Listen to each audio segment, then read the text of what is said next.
Hey, welcome to the Leadership Lab podcast, where we're developing the heart and soul of leaders. My name is Jeremiah. And my name is Bianca. And today we are going to be talking about communication. We're going to be moving from talking to connecting. And as a leader, this is really important that we're not just talking at people, because people don't want to be talked at. That's right. They want to connect.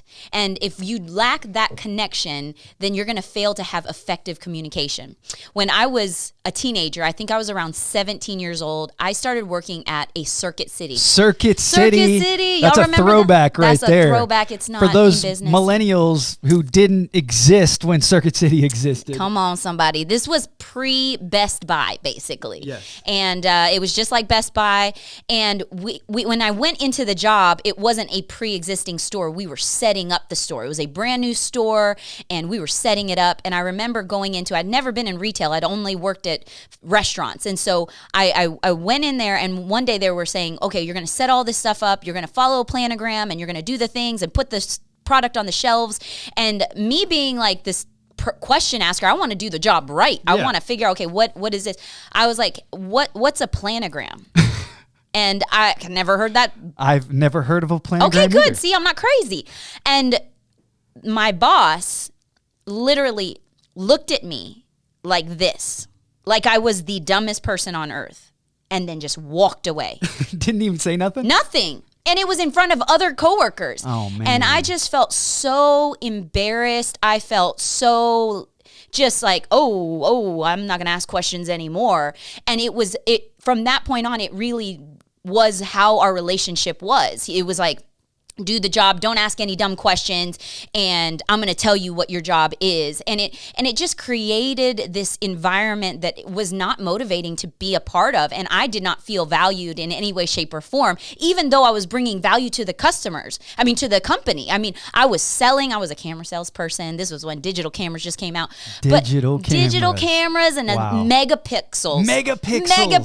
That was the standard, and I knew all about those kinds of things, and I was selling things, and I'm not trying to toot my own horn, but God really gave me favor, and I sold a lot of cameras back in the day, and yet I felt like the environment I was in, I could not speak into anything, and what I had to say was not valued. And I walked away from that job learning so much as a leader that I never wanted anyone to feel like that in my presence. Whatever it is that I was leading, whatever it is I was in charge of, I wanted the people that are around the table to feel like their voice was heard. And this is something that we all can grow in. Communication is not something that's like, I'm the best communicator ever. No, we all can grow in communication. So good. And communication, it's only effective if the message gets across with the right intent of that message. That's good. And say that again. It's only effective if the message gets across with the right intent of that message. I think that so many leaders can improve if they can improve the way that their communication gets delivered. Like, say that. It actually gets to the end. So many times on the front end, you're thinking of the content, but you're not thinking of that connection. So you got to think of the connection and the content, because content alone can be interpreted however. And today, 2020, more than ever before, there's been so much information that people are receiving all of the time. And so as a leader, you've got to not only think about what the content is, but what's the life like that people are going through, and how are they going to interpret the information that's being shared with them through the lens of their lives right now? Yes. And that's why it's important to learn to be a leader that not only talks, but a leader that connects. Yes. When you make a connection with people, there is so much more that's shared than anything else. I was actually at H&M the other day. I had a lunch appointment at a shopping center that had an H&M in it, and so I was gonna just real quick swing by there to pick up our children some new clothes because they're growing,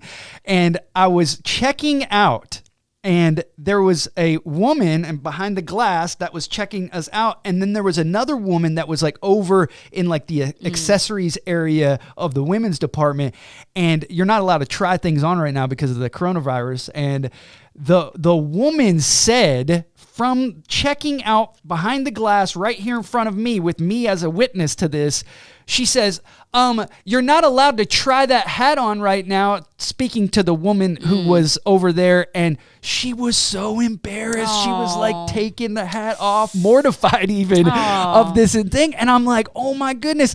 Do you know how many leaders, because of the lack of connection that they have, make people feel so bad? Like, think about people when you're connecting and you're communicating with them. So good. Listen, the heart of it is people are worth that time and effort. That's right. I said, he told me the story. I said, it would have taken that woman 3 extra seconds of her life to say, excuse me, sir. Walked around the counter, walked to that lady. Because I understand policy. Policy is important. I understand the rules right now. And then privately talk to that woman very kindly, very soft. I'm so sorry, ma'am. Right now our policy is you can't try things on. No one else needed to hear. She wouldn't have been mortified. But because that person didn't value that other person, she reflected that in the way that she handled that situation. Now, as leaders, we need to take that same responsibility and say, okay, I could send this text and it be just real short and real or I could say, I'm going to take a little bit of extra time. Hey, how's your day going? I hope everything's going great. And come from a place of genuineness, but also I care about your life. I don't just care that you need to get this task done or I need this from you. I care about you. And that is the heart of it. Make sure that your message consistently says to the people around you, I care more about you. Yes. Than I do the job that you perform. That is just so good. That's the heart of it. And if people consistently feel like they're just a task person in your life and that all you do is take from them, then that's something we have to evaluate as leaders. And I've been there, guys. I've been that person. I have a type A personality. I'm an 8 on the Enneagram. Like I'm a driven personality. And I really had to ask God, help soften me, because I genuinely do love people, but that love gets lost in translation because of my personality. So help me love people and value them in a way that connects with them, not just like I'm talking at a person. And that's something that's developed over the years. That is so good. And I think as leaders, we just got to continue to think about very strategically how we are going to build this in. I think it is definitely a value thing. So it comes down to, you can't teach values. You are values. You live values. So you've got to value people. I mean, there's no that's something that you've got to do. If you don't like people or you don't love people, doesn't matter. You're going to have a really hard time with that. But I think also the other piece of this, and this is the more practicality side of things, is taking the time that's needed to actually formulate any communication. Just taking the time to say, this is going to take me some time and I'm going to work really diligently at this. And can I give them an example? You're really good at this. We have to write, we get to write emails to our church family because we value communication. We want people to know what's going on. And there's a lot of people. So we send out a weekly email, and when he's writing it, he's like in go mode. He sits down and he's just like, you know what? I'm hunkered down because I want this email, this letter to be good. Yeah. I want it effective. I want it heartfelt. I want to be able to communicate all that I'm trying to communicate, and at the same time that it's a benefit to those that are reading it. And so you do that so well. Sorry, I didn't mean to interrupt. And you got to slug through that. I mean, that's when I'm talking illustration. About like tread through it. Yeah, I mean, trudge sounds like a word. Yeah, something. I don't know. One of those words. We're with you. You're in the mud. If you're just listening to this, I'm making a movement right now, like I'm like walking through 3 foot of snow. Yeah, or mud. Yeah, that's how hard it is to do this. It's focus time. It's but people are worth it, and They're the worth it. information needs to get there, and it needs to get there in the right way. And so we want to give 4 practical ways on how can you grow in this communication? How can you move from talking to connecting? The first way is to evaluate your communication style. So all of us have different communication styles. You can't know where you're going until you know where you're at right now. So evaluate yourself. How good are you? Rate yourself. Ask the people closest to you how you communicate, what are some strengths, what are some weaknesses, and from that point you can grow, you can learn.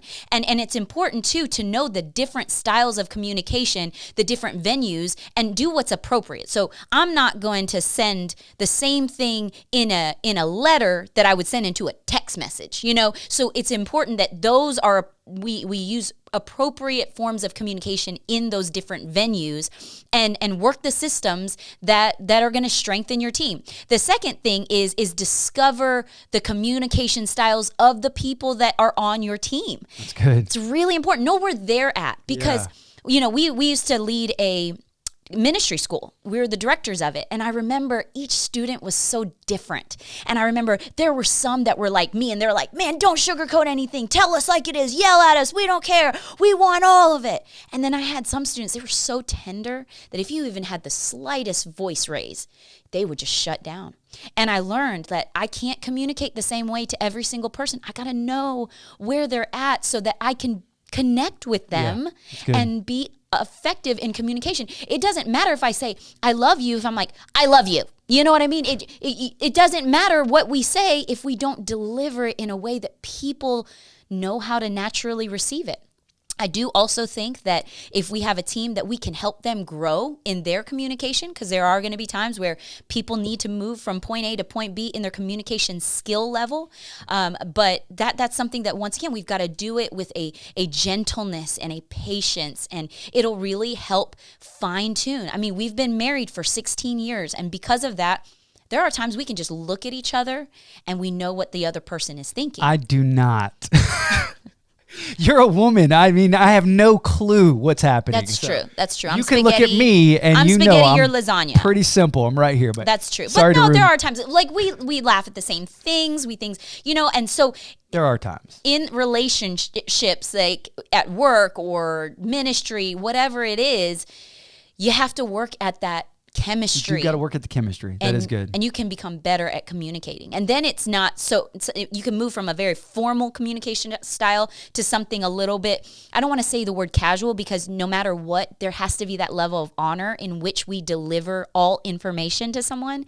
But it is more of like, hey, we feel each other. I know what you're thinking. I know, I see you. And then you run faster. Yeah. When you get to that place of communication, you get to go places quicker than you've ever gone. That's right. Because now it's not like, hey, I'm passing you the ball. It's like, hey, I'm just looking at you and I'm passing the ball. That's so good. Does that make sense? And so it's that chemistry. Feel free if there's something you just want to jump in. The next one is ask questions, invite input, and listen well. Say that again, because that was a lot. Ask questions, invite input, and listen well. So good. So what this means is this is the table again in which we have people around it, and we're not just conveying information. We're inviting people to speak into it. When people have a voice with whatever it is that they're doing, there's more momentum there. There's more excitement. There's self-motivation, because it's like, okay, my voice is valued here. People care what I think. Not that you have to receive every idea and execute every idea. It's just the very fact that you want to hear the ideas, you treat it with honor, and that you're thankful that they're contributing those ideas. And when you have that culture that's created there, man, people will surprise you at what they bring to the table. So good. And we put limits on people because it's like, oh, I'm the leader, so I'm supposed to bring all the things. Wow. I'm not supposed to bring all the things. Yeah. Everybody's a gift. And this is a team mentality and this synergy that only will be created. Here's the thing. You will stumble upon some of the most brilliant ideas, not because you got them, but because you talk about them with people. Connection with people is so valuable. So valuable. And then the last one is follow up. Follow up. So when you give information, it's important that you circle back around. And this can be positive and this can be negative. I mean, it could be, hey, you did an awesome job. People do not want to guess if they're doing a great job. Tell your people they're doing a great job. if someone doesn't do what was expected, it's just as important to follow back up and say, hey, can we revisit this really quick? Because this is what I had in my head, and I might have said it this way, but you might not have fully understood that this is what we were going for. So let's revisit this. Let's try it again. And that's where you can continue to grow in your communication. That's so good. And, as we kind of put a bow on this and wrap this up here, and that is, like, I really like for things to come off positive, like you're good at that. Like, you can work at that and you can make difficult things as positive as they can be. Because once again, we only get this life one time. The moments that we have with other human beings are so wonderfully magical. I mean, they're holy, they're wonderful. They are. It's God's gift to us. It is. So do the best that you can with it. Yes. Work hard at it. And you could do it. Yes. And so thank you so much for tuning in. Hey, we really love it when you share this, like it, subscribe, comment on it. Yeah. And it helps drive this message forward. More people can hear about it. Yeah. We hope that you're maybe even listening or watching this with a team and you have some time to discuss it afterwards. We do have the show notes available on our website. If you go to golivingwater.com, find the podcast page there. You could subscribe to the show notes to be delivered to you. And we hope that it's a blessing to you. Have a great day and God bless.